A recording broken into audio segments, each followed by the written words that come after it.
তাদের এতদিন পর্যন্ত বাংলাদেশে কোনো আমিরই ছিল না। ভাই ওয়াসিফুল ইসলাম সাহেব উনি বাংলাদেশের তাবলিগ জামাতের আমির নিযুক্ত হয়েছেন, বিষয়টা এমন নয়।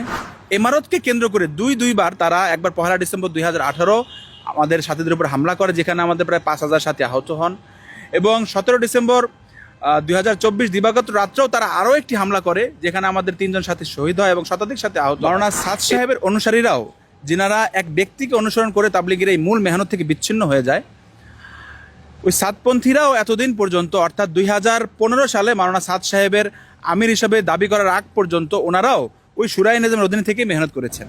প্রিয় দর্শক, আমরা গতকালকে একটা নিউজ গণমাধ্যমে দেখতে পেয়েছি যে বাংলাদেশের তাবলিগের নাকি আমির নিযুক্ত হয়েছে, এবং সেটা সাদপন্থীদের ওয়াসিফুল ইসলাম সাহেব যিনি আছেন তিনি। তো এ ব্যাপারে আমরা তাবলিগের যে হাবিবুল্লাহ ভাই আছেন, বাংলাদেশের তাবলিগের মিডিয়া সমন্বয়ক যিনি, তার কাছ থেকে এই বিষয়ে সত্যতা কতটুকু এটা একটু জানবো।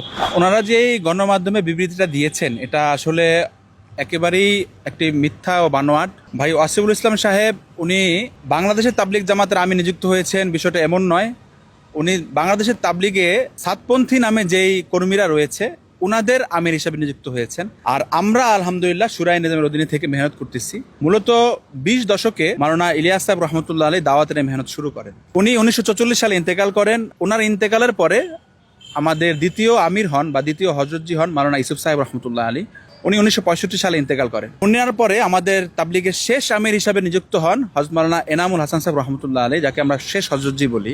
উনি 1995 সালে ইন্তেকাল করেন। ওনার ইন্তেকালের কিছুদিন পূর্বে পুরা দুনিয়া থেকে একটি জিনিস চাওয়া হচ্ছিল যে দাওয়াতের মতো একটি বড় মেহনত, যেটা কিনা দুনিয়াব্যাপী বিস্তৃত ও সমাদৃত একটি মেহনত, এই মেহনত কি এভাবেই চলবে নাকি একক আমিরের পরিবর্তে একটি জামাতের মাধ্যমে, একটি শুরার মাধ্যমে পরিচালিত হবে? 1993 সালে কোনো এক সফরের মওকায় সকল দেশের মুরব্বীরা আমাদের এক জায়গায় জমায়েত হন এবং ওইখানে মাশওয়ারায় বসেন। তো সর্বসম্মতক্রমে একটি সিদ্ধান্ত হয় যে এখন থেকে দাওয়াত তাবলিগের এই মেহনত একক আমিরের পরিবর্তে একটা শুরার মাধ্যমে পরিচালিত হবে, যেই শুরায়ে নিজামের অধীনে ইনস্টিল নাও একেবারে এখন পর্যন্ত আমরা মেহনত করতেছি। অর্থাৎ আমরা ওই যে মূলধারার মেহনত, যেটা আমাদের শেষ হজরত রহমতুল্লাহ আলী বানিয়ে দিয়ে গিয়েছিলেন, আমরা ওই মেহনতের সাথে এখন পর্যন্ত রয়েছি। এবং আপনি এই বিষয়টা জেনে আশ্চর্য হবেন যে মাওলানা সাদ সাহেবের অনুসারীরাও, যিনারা এক ব্যক্তিকে অনুসরণ করে তাবলিগের এই মূল মেহনত থেকে বিচ্ছিন্ন হয়ে যায়, ওই সাদপন্থীরাও এতদিন পর্যন্ত, অর্থাৎ 2015 সালে মাওলানা সাদ সাহেবের আমির হিসাবে দাবি করার আগ পর্যন্ত ওনারাও ওই শুরায়ে নিজামের অধীনে থেকেই মেহনত করেছেন। আপনি তাদের কারোর সাথে যদি কথা হয়, তাদেরকে জিজ্ঞাসা করেন যে লম্বা এই সময়টা আপনাদের তাবলিগের তাহলে আমির কে ছিল, ওনারা কোনো উত্তর দিতে পারবে না।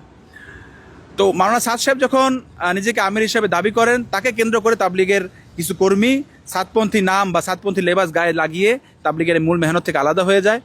এবং গত কিছুদিন আগে, অর্থাৎ গতকালকে সম্ভবত, ইন্দোনেশিয়ায় তাদের একটি প্রোগ্রামে ভাই ওয়াসিফুল ইসলাম সাহেবকে বাংলাদেশে তাদেরকে আমির হিসাবে ঘোষণা করেন। অথচ দেখেন, বাংলাদেশে এই ইমারতকে কেন্দ্র করে দুইবার তারা একবার 1 ডিসেম্বর 2018 আমাদের সাথীদের উপর হামলা করে, যেখানে আমাদের প্রায় 5,000 সাথী আহত হন, এবং 17 ডিসেম্বর 2024 দিবাগত রাত্রেও তারা আরও একটি হামলা করে, যেখানে আমাদের 3 জন সাথী শহীদ হয় এবং শতাধিক সাথী আহত হয়। এই দুইবার হামলা করলো যে বিষয়কে কেন্দ্র করে যে আমরা আমিরকে মানি, আমরা শুরাকে মানি না।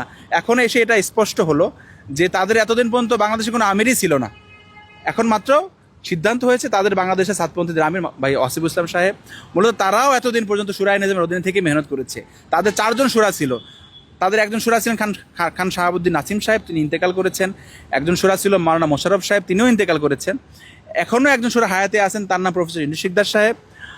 আরেকজন ভাই ওয়াসিফুল ইসলাম সাহেব, ওনাকে তো নাটকীয়ভাবে হোক বা যেভাবেই হোক ইন্দোনেশিয়াতে বাংলাদেশের আমির হিসাবে, সাদপন্থীদের আমির হিসাবে ঘোষণা করা হয়। তো তারা যেটা চতুরতার আশ্রয় নিয়েছে সেটা হলো ওনাকে নাকি বাংলাদেশের আমির হিসাবে আমির বানানো হয়েছে। মূলত এটা নয়, তাকে বাংলাদেশের সাদপন্থীদের আমির হিসাবে আমির নিযুক্ত করা হয়েছে।